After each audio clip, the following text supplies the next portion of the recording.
sign. Welcome to your Timeless Romantic Soulmate Contract Read. I am your reader, Mark Angelo Lyons. Mal for short. Professional witch, professional intuitive, president of Drawing the Circle Productions since 1998, author of Words of Grace from a Professional Witch, available on Kindle and now on Patreon. The Mark Angelo Lyons, the Archangel of Lions, but you can call me Mal. Hi. Hey, gems. Hope you are outrageous, truly outrageous, truly outrageous, because I have to say it every single time. If you are new to the channel, we are doing, as I said, a Timeless Romantic Soulmate Contract Read, and there is a link in the description box to a video on YouTube, a preface to these readings to give you a little bit more insight about what this is about, particularly my definition of a twin flame instead of soulmate. And there's a lot of links in the description box talking about that too. That being said, there is an extended reading for this. It is available on VIMEO.com, link in the description box, but you can get all of the extended readings, past, present, and whatever I do in the future on Patreon. All tiers get that, so if you want to check that out, go for it. Other than that, it's a general read. Take what resonates, leave what doesn't. We are doing a soul contract read, so we will have two different parties. Party number one, party number two, just like in a contract, right? So it is a general read, particularly in the sense of you got to feel out which one you are. But because soulmates can be mirrors of each other in a lot of ways, it could even end up being, at the same time, you looking at your own feminine, masculine energy dynamic. You do you, right?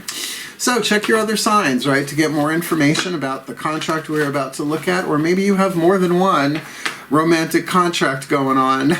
This time I do, whenever you're watching this for a timeless read. Cool. So, all the decks that I read are always in the bottom of the description box if you would like to check them out. So all that I can ask for anyone with this work that I'm doing for you is both feet on the floor if you can. Focus on your breath, if you will. I will do the same to get you the clarity, guidance, and grace for, I think, one of the most important things going on planet Earth, and that is the romantic soulmate contracts.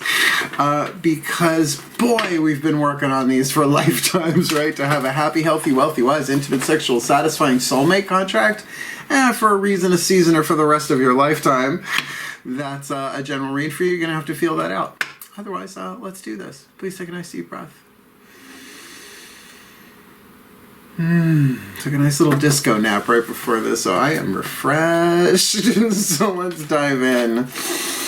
As I call upon the collective pantheons of angels, archangels, goddesses, gods, ascended masters of romantic soulmate contract law, the higher selves of all involved, fifth dimension, and above eighth chakra and above, please. I need two cards, one for each party in this Gemini soulmate contract, romantic, happy, healthy, wealthy, wise, intimate, sexual, satisfying soulmate contracts. So give me party number one and give me party number two, and let's dive in. These are in the title, so let's see how brave you are.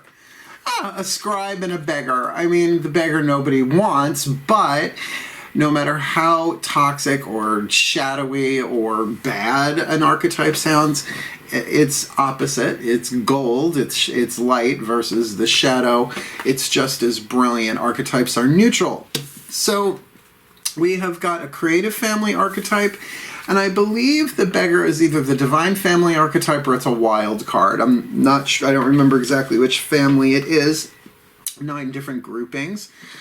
So if you are the scribe, the shadow attribute, the shadow to light, the toxic to healthy, the pain to peace, you sort of get the idea. Essentially, soulmates help each other heal through quantum entanglement. It's just how it works. You heal you, they heal at the same time, right? The shadow attribute, altering facts or plagiarizing others' work. Not great, you know. But the light attribute, preserving knowledge and information, and that can be all sorts of different ways, not just, you know, sending something to the cloud, so to speak, but journaling, somebody who keeps the receipts, right, or someone who's really keeping track of things. Obviously, could be a writer, a journalist, but not for fiction necessarily, because they're preserving knowledge and information in some way, shape, or form. Of course, that can be digital. The beggar archetype, however, very different vibe. The shadow attribute, dependence on others to the exclusion of effort. See, we're not allowed to get away with that in my family. It's like, we'll help you, but you better be working your ass off. And I do. We all do in my family. Everyone in my family owns their own company in some way. The light attribute confronts empowerment at the level of physical survival, all right? So this is about somebody really facing their empowerment just to survive. Maybe they already have, and they have this under their belt. Awakens the spiritual authority of humility, compassion, and self-esteem. So you could say if these two are both in the shadow, it's pretty much a nightmare, but if they're both in the light, great. But we're all somewhere on that sliding scale, right? The percentage from lead to gold. All right, that's the bones of the reading. Let's get some tarot. We're going to do element spread, fire, earth, air, water, spirit, daughters of the moon for party number 1. The same thing with the mythic tarot for party number 2.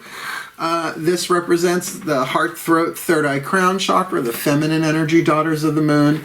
This is the lower 3 chakras representing the external masculine energy, if you want. And in the extended reads, we cross decks and we balance it out for both of them. Link in the description box or on Patreon. Please take a nice deep breath. Or on Vimeo. Here we go.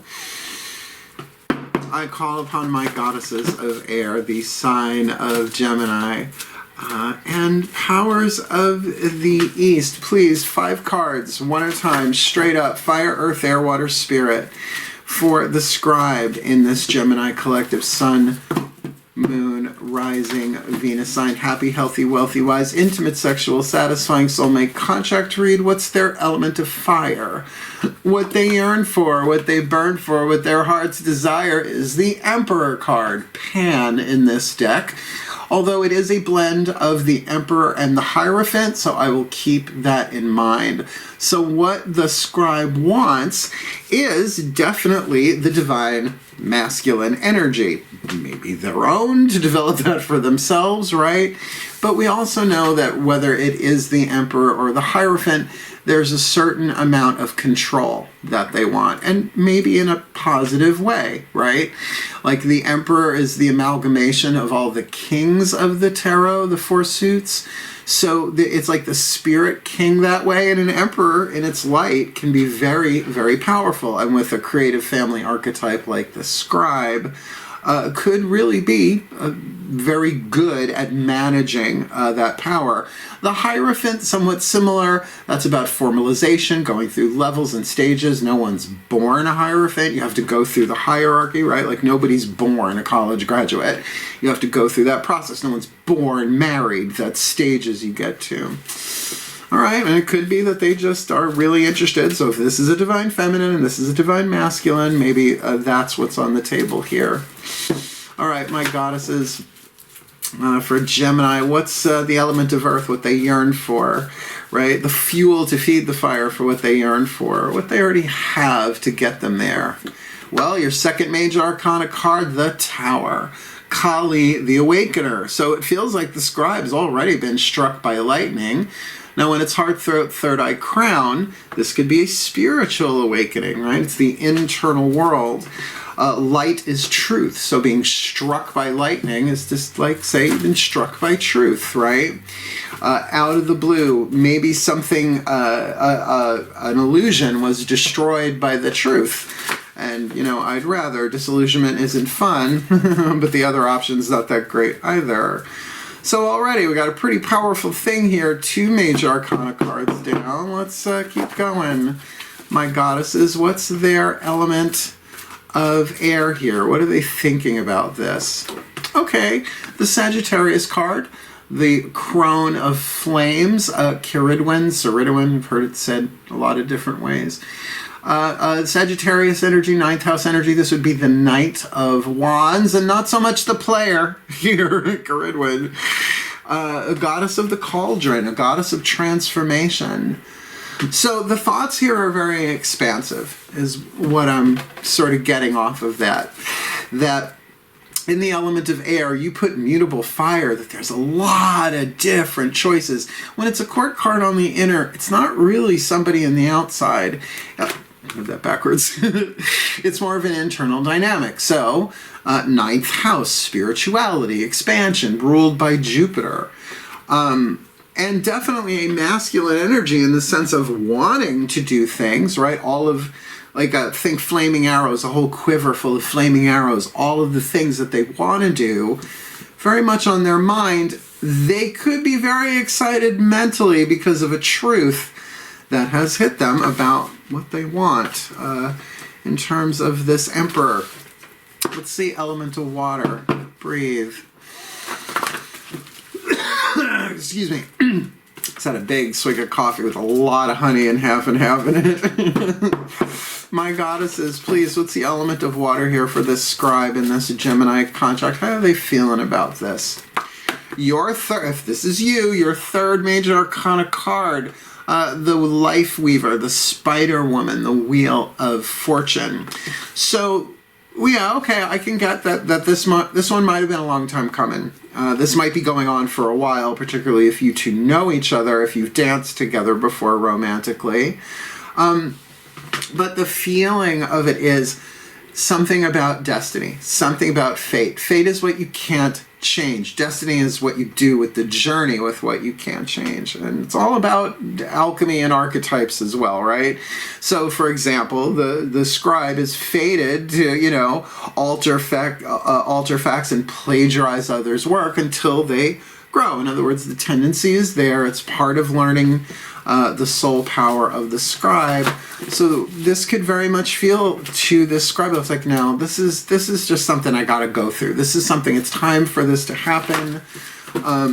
As well as there can be a past life thing here. The Wheel of the Year can also speak of the Wheel of Karma. Definitely a timing element there. So my goddesses, what's the card of spirit? The point of view of the soul that incarnated to play the role in this soulmate contract as the scribe archetype. Two of Cups. There we go. The message of the soul is that this is a very strong emotional attraction, a magnetic attraction. I love this deck. But the Two of Cups here is called the whirlpool. So if you have a relatively large whirlpool and you go to opposite sides and you drop a cup in each side, that they would float, of course, they're going to come together in the most roundabout way, but they are drawn to each other. It is inevitable. So, you know, from the soul's point of view, this is definitely a soulmate contract read, but there is, it's almost like the soul of the scribe saying, this is mutual. This feels mutual, but we'll see. Let's jump over to this side with the Beggar archetype. And don't be freaked by the beggar. It's not always about money, all right? People who beg for attention, right? And then to, from that, alchemize that into a humility and a compassion. It's pretty powerful. Please take a nice deep breath.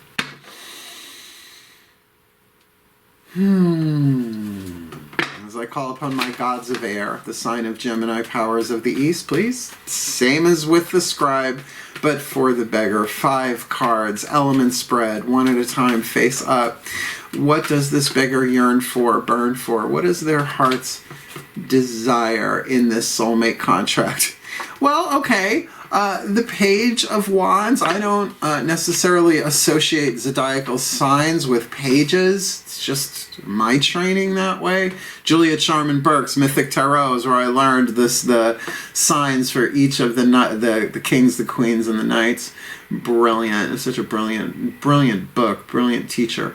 So this is about really wanting to move forward with this. It is that message of desire. This could be sexting, right? This could be a message either wanting to send to or wanting to receive from. And so far we have no air on the table, so I'm not so sure about communication between these two. And if you haven't met yet, I could see these two not necessarily knowing each other yet. General read. So my gods, element of earth, what do they have? What fuels the fire to manifest their heart's desire? The Magician, can't beat that for a manifestation card. So this is putting together your fire, your earth, your air, your water, your wand, your sword, your cup, and your pentacle, right? Bringing all of this from the 8th chakra inspiration all the way down into the root chakra physical manifestation.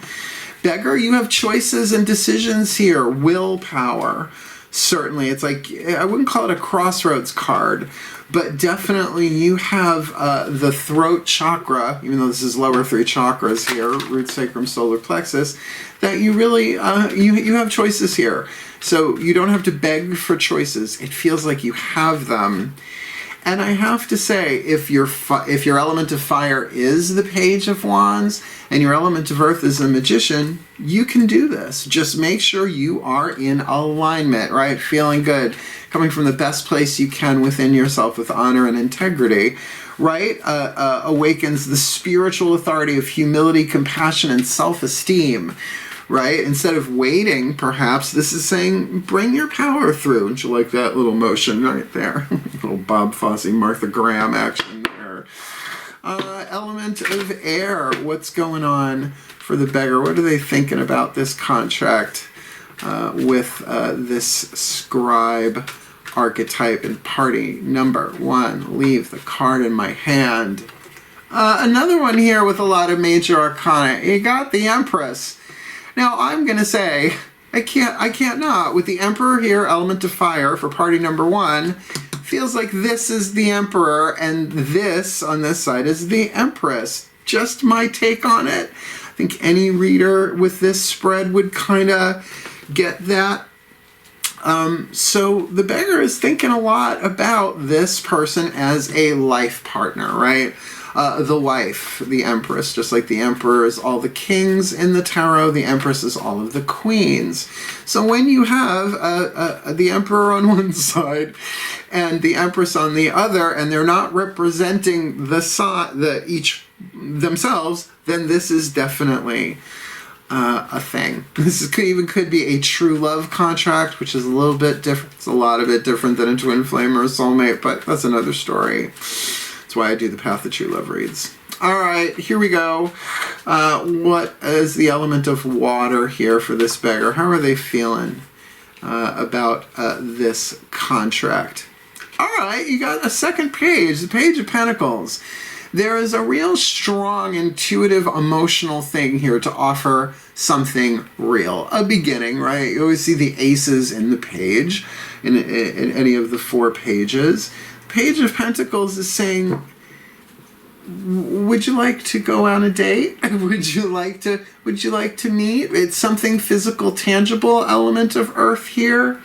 Really feels like there's an emotional thing here of saying, let's take this a step forward. Let's bring this into physical form.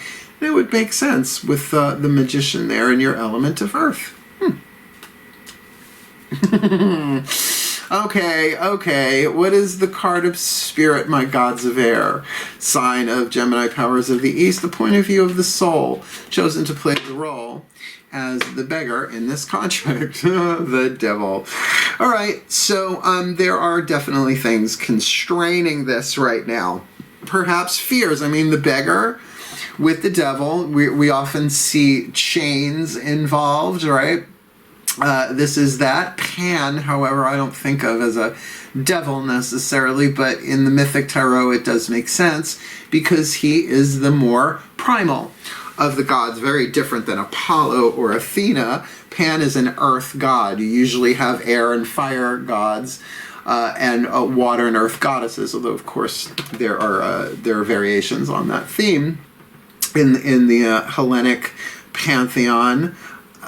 What I'm getting on this is that the soul is saying, look, speaking to the Beggar right here, saying, look, there's some stuff you need to work on here, some shadows you need to face, some chains that bind you that you need to kind of loosen around yourself before you do that. And I could see those fears holding back this page of wands and the desire with the emotional, because it's not coming into physical form, but it's saying come into alignment. You can come into alignment. You have that power to do this. But what is the relationship of the magician to the devil, right?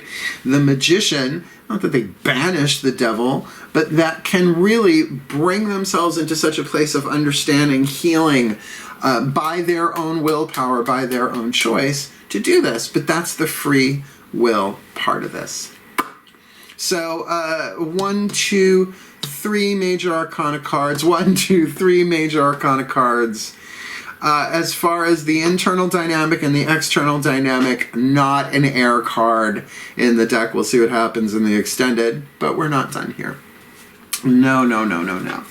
We're going to get the whispers of love for you here, the voices of the higher selves, what each higher self is saying to each one of these about this, and then we'll end with a Matt Kahn healing mantra deck card. I just wanted to make sure the bookie book was there for that one. Please take a nice deep breath.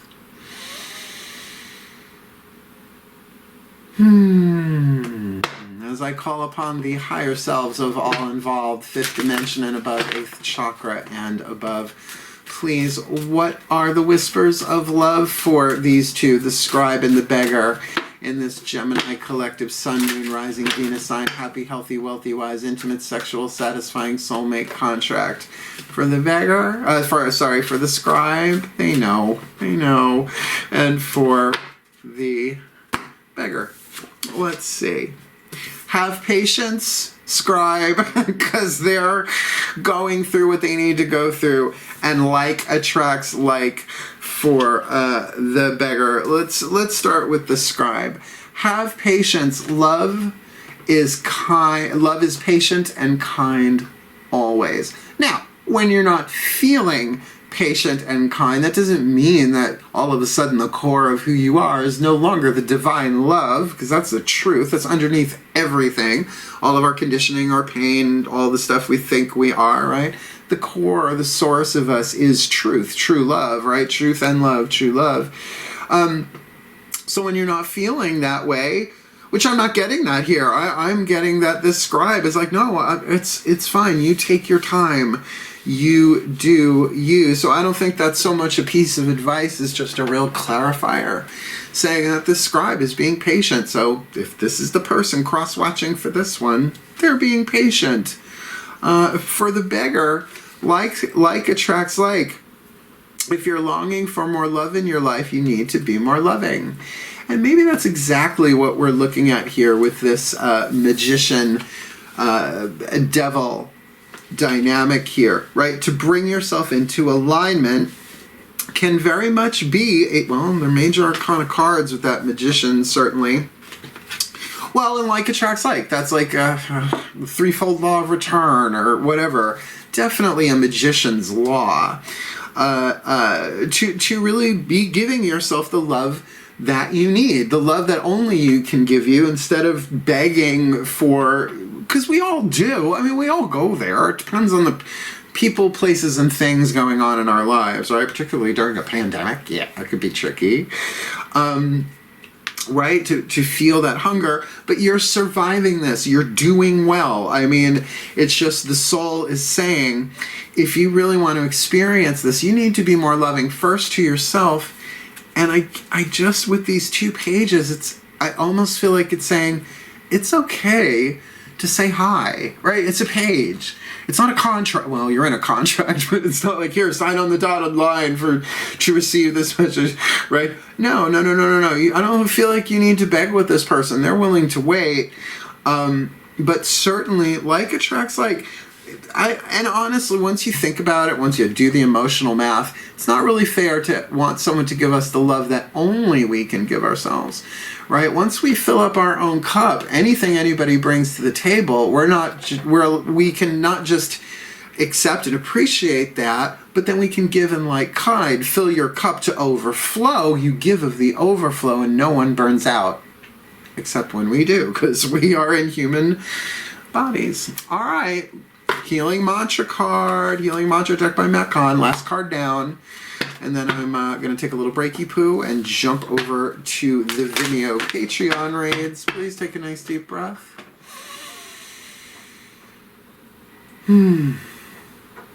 Downloading. Here we go. As I call upon the Ascended Masters of Romantic Soulmate Contract Law, please, one card. In clarity. Come here. For the Gemini Collective Sun, Moon, Rising, Venus sign watching. Well, I should say this is the Gemini Collective Sun, Moon, Rising, Venus sign. Happy, healthy, wealthy, wise, intimate, sexual, satisfying soulmate contract involving the Scribe and the Beggar, no matter which one is watching. What is the perfect healing mantra to help themselves heal, therefore help each other heal, even if they haven't met each other, even if there's no communication between them, if they do know each other, between this Scribe and this Beggar. Illuminating the truth. I am willing to see things clearly no matter the outcome. How did I know that without looking at the card? Because I work this mantra. Truth is one of the most important things. And remember, we can see what appears to be true and believe it's truth and have it not be truth. This could be very connected to the Scribe all of a sudden having perhaps a higher vibrational truth download. I mean, it's not just it's not the Ace of Swords, right? It's Kali, the Awakener. And for once, I didn't grab the Kali finger puppet. It's okay, I don't have to do it every single time. Let me read you from the bookie book, and I'll give you the blessing at the end, as I love doing. It's a nice way to kind of cross the T and dot the I. I am willing to see things clearly, no matter the outcome.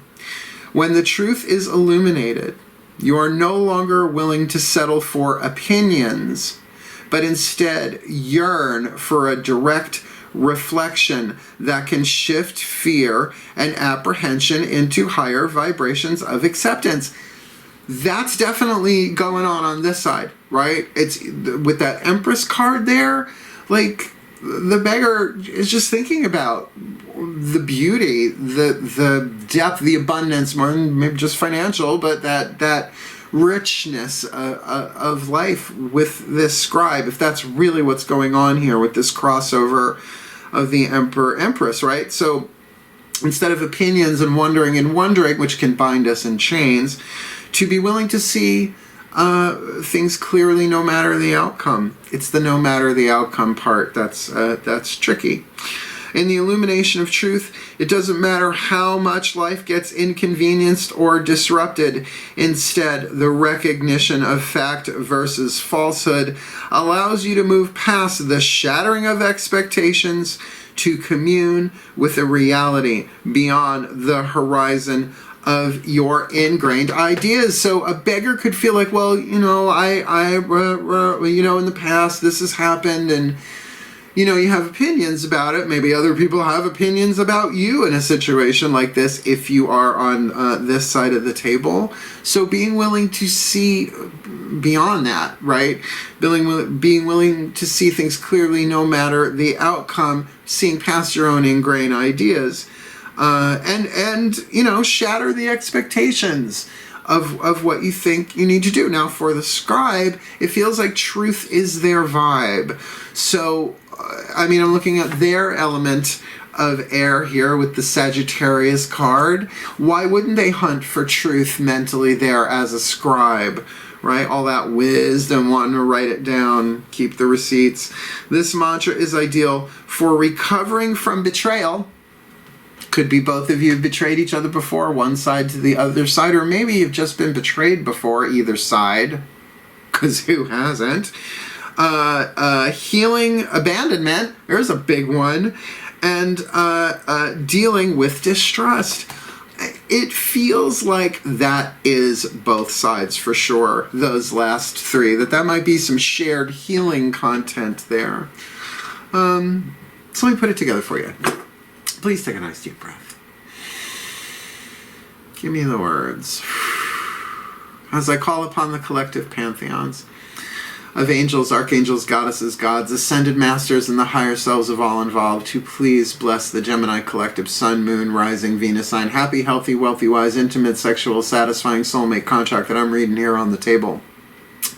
With this scribe and this beggar, that the scribe is able to preserve knowledge and information for themselves with the power, or about the power, of this emperor here, while the truth comes in like lightning, that they already have the truth with that expansion of thought and desire there, knowing that on some level it is time emotionally with that Wheel of Fortune. This could easily be a past life recurring theme for both of them, and that the emotional pull and attraction is there for both of them, and to be patient, because love is patient and kind always. And for party number 2 here, that the beggar is able to confront empowerment at the level of physical survival, awakening their own spiritual authority of humility, compassion, and self-esteem, so that they can have the power to perhaps deliver that Page of Wands. Hey, I want you. I want to talk to you. I want this. By bringing themselves into alignment, which it may be they're already there or in process of, about this Empress energy, thinking about, I'm pretty sure, what's going on here with this scribe, maybe even seeing them as a life partner. And with that emotional feeling of, I know that there's a good potential opportunity here to move this forward, to plant a seed and move forward, but to address the chains that bind of the devil saith their own soul, because like attracts like. If they're longing for more love in their lives, they need to be more loving, and perhaps that has to do with them kind of dealing with their breaking of their own chains here, by illuminating truth, that they both be willing to see things clearly no matter the outcome, so that they can heal, they can grow, they can communicate clearly, honestly, and with a heart-centered intention to come together when they're supposed to come together, whether they know each other or not, and that as they heal individually, they heal each other through the quantum entanglement of a soulmate contract, and through unity consciousness, healing everyone, every heart, every mind of every sentient being, for the well-being of all, and with harm to none. As we will it, so let it be done. So let it be. So it is. Yay! It's tricky. It's a soulmate contract read. You don't always get along all the time with the soulmate, or bumps in the road, but it always returns to love. Check out the links in the description box. The definition of soulmate I'm using and live by is Matt Kahn, the guy who did the mantra deck. So, did you like the video? Then please like the video. Thumbs up. Helps other Geminis see it, right? Want more of me? Subscribe, because I'm not stopping anytime soon. And certainly, if you want to jump over to the extended link in the description box below, or join me on Patreon, go check out the page. I'm serving every day there. Otherwise, wishing you all the very best and the very blessed in this timeless soulmate contract. Good luck to you, scribe and or beggar. Hail, farewell, and blessed, blessed be.